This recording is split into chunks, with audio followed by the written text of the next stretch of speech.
Ky raport thot shumë gjëra, por mbi të gjitha thot një gjë,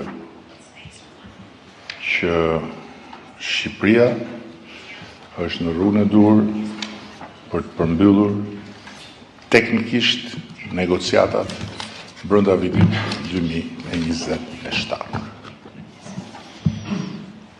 Dhe duke thënë këtë, raporti ka thënë të tëra.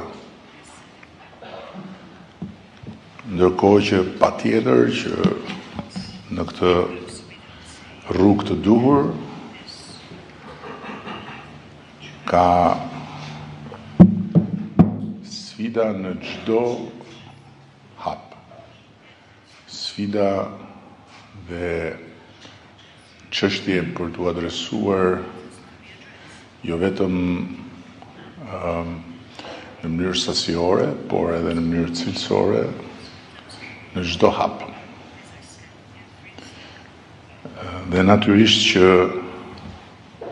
raporti i progresit është një gotë e mbushur për gjysmë.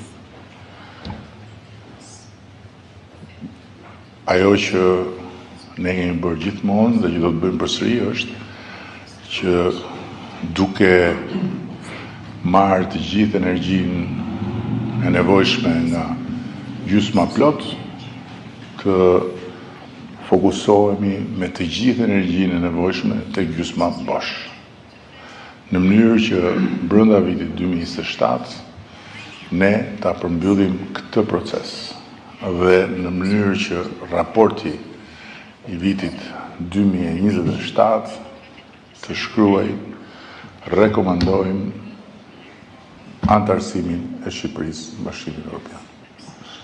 Ky është objektivi historik, kjo është ambicia jonë dhe jam shumë krenar që tani më askush nuk harron të thotë që Shqipëria është në pararoj të këtij procesi së bashku me Malnezi dhe që më në fund Shqipëria është shembulli pozitiv që ju jepet edhe të tjerëve që duan të bëjnë pjesë e familjes evropiane. Ky është raporti për mua. Të tjerat janë